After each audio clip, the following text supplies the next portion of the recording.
У нас в Якутии пропаганда трезвости зародилась не в нашем 21 веке. Оно глубоко уходит корнями в 19 век. В 1867 году были факты того, что губернатор Якутии был обеспокоен тем, что пьянство и алкоголизм грозит именно благополучию народа Якутии. И он запретил рабочим золотых приисков, чтобы они свои деньги тратили на алкоголь. В 1880 году алекминский исправник Плетнев создал у себя в Алекминске общество трезвости. Люди, которые входили в это общество, они не употребляли алкоголь. Его впервые в 1885 году поддержал Егор Дмитриевич Николаев, это глава Батурусского улуса. Его имя вошло в серию «Апостолы трезвости». В 1885 году вышло его циркулярное письмо о запрещении продажи водки среди батурусского населения. Этот документ полностью рассказывает, как со стороны государства принимались попытки пресечения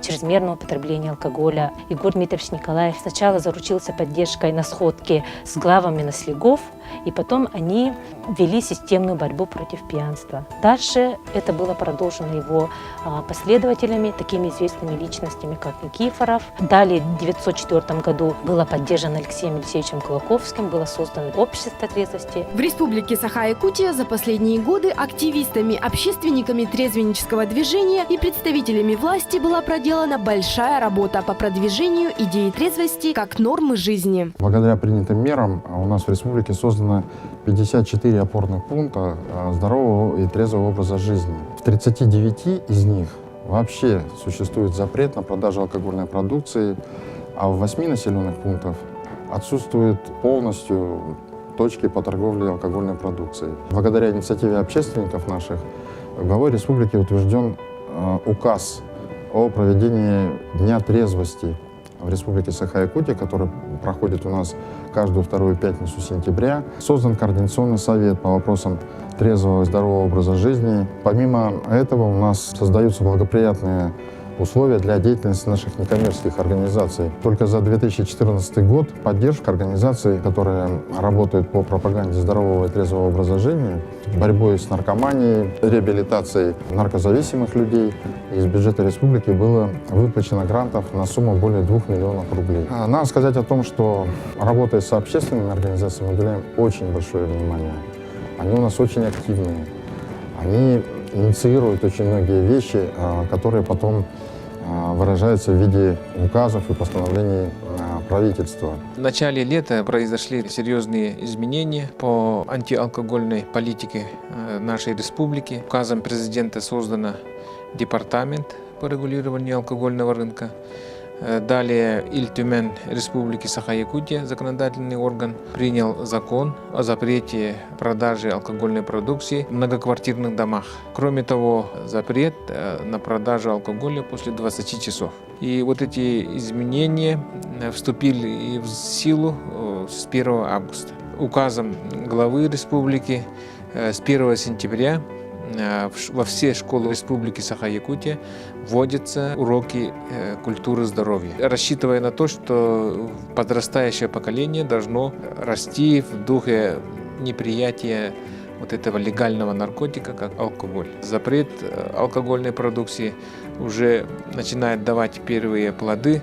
Мы выезжали в село Тумул, например, у Салданского улуса, где последние 3 года, как только запретили продажу алкоголя, в этой деревне отсутствует уголовное правонарушение. Это говорит о том, что действительно запрет очень положительно сказывается на жизнедеятельности всего населения.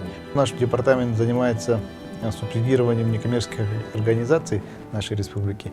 И у нас есть конкурсная комиссия, куда предоставляются проекты наших общественников. И среди них немало проектов, которые предоставили нам наши трезвеннические движения. Например, это движение Лига женщин ученых Якутии, это проведение угловских чтений, которые были проведены во многих учебных заведениях нашей республики. Также можно сказать про фонд «Здоровый образ жизни» города Якутска. Благодаря их проекту многие увидели спектакль «Оборотень». который показывает всю пагубность алкоголизма. В Якутии много ярких личностей и организаций, которые работают в направлении трезвеннического движения. Это общественная организация «Лига женщин и ученые Якутии», общественный фонд города Якутска «Здоровый образ жизни», общественная организация «Намский район за трезвый образ жизни» и Якутский республиканский центр «Трезвость и здоровье». Я хочу вам рассказать о нашей уникальной эффективной доктрине, не имеющей аналогов в мире. По инициативе нашего первого президента Михаила Ефимовича Николаева в 2000 году была разработана и внедряется доктрина трезвого здорового образа жизни. Доктрина состоит из нескольких разделов. Во-первых, это создание условий для хорошей жизни, строительство спортивных комплексов, профилакториев. Далее профилактика именно трезвости, профилактика пьянства, алкоголизма, наркомании, формирование духовной нравственности людей, патриотизма. Вот из этих вот главных направлений и состоит наша работа. В 2009 году у нас в Якутском университете впервые плоское чтение я провел. Это самый эффективный метод профилактики пьянства, алкоголизма и наркомании. Это прививка такая словесная на сознание и на подсознание. И это продолжать надо. До тех пор и угловские чтения продолжать, пока мы не полностью не победим это зло. В 1916 году классик якутской литературы Алексей Елисеевич Кулаковский создал очень сильное по содержанию и художественному мастерству поэму «Арг», которую перевел Владимир Солоухин и назвал ее «Оборотень». Вот это произведение создано в условиях сухого закона в России, объявленного Николаем II. Сейчас я работаю на 4-м курсе бакалавриата, и эти студенты сравнивали текст оригинала и перевода.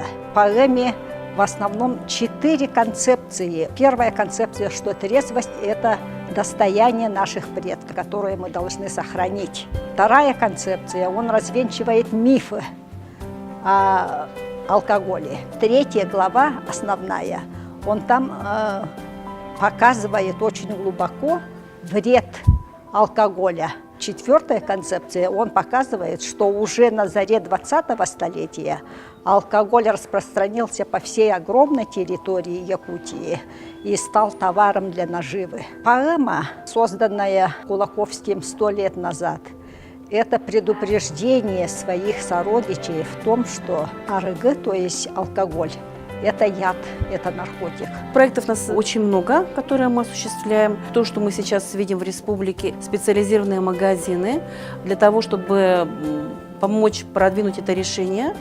Мы собрали 30 тысяч подписей. Кроме этого, у нас вот сейчас идет мощная поддержка проведения рейдов по выявлению нарушений в действующем законодательстве при реализации алкогольных изделий. Мы проводим очень большую работу во всех учебных заведениях. При этом наша молодежь не просто слушатели, но и участники наших проектов. Кроме того, мы работаем со взрослым населением. Очень интересный проект у нас был в ГИБДД. Мы предложили очень интересный вариант работать с автошколами для того, чтобы еще на стадии курсанта человек получал достоверную информацию об алкоголе. Один из нестандартных проектов – это работа с творческой молодежью. Мы вот планируем провести большую работу именно через песню, которая призывает к трезвому и здоровому образу жизни. В 2012 году в Якутском медицинском колледже был открыт кабинет сабриологии. Здесь будущие врачи в виде лекций и практических занятий изучают понятие трезвости, механизм формирования зависимости от психоактивных веществ и многое другое. Благодаря общественной организации мы начали этот вопрос. Один из важных, что студентам объяснить, что такое эта трезвость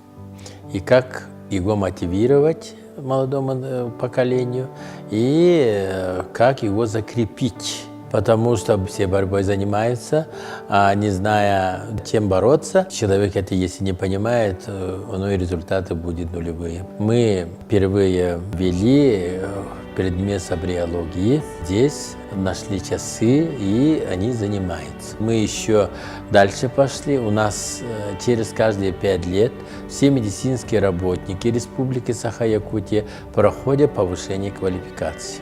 И туда тоже включили этот предмет, чтобы еще раз возобновить, какие изменения есть, какие тенденции к этому, как бороться. И мы на этом не закончили. У нас проходит реабилитацию. К сожалению, женщины, которые лишенные прав материнства по алкоголизму. И мы уже 2-й год вместе с наркологическим диспансером обучаем их на санинструктор по пропаганде здоровой трезвости. Вы увидели бы, как эти женщины после этого прохождения реабилитации, обучения, мы вручаем дипломы им. Они дрожащими руками свои удостоверения берут, как факт о том, что они перешли на жизнь. Некоторые после всего этого поступили в наше учебное заведение. Некоторые свои права материнства восстановили. Это стало у них как удостоверение, документ, который подтверждает, что уже на них верить можно.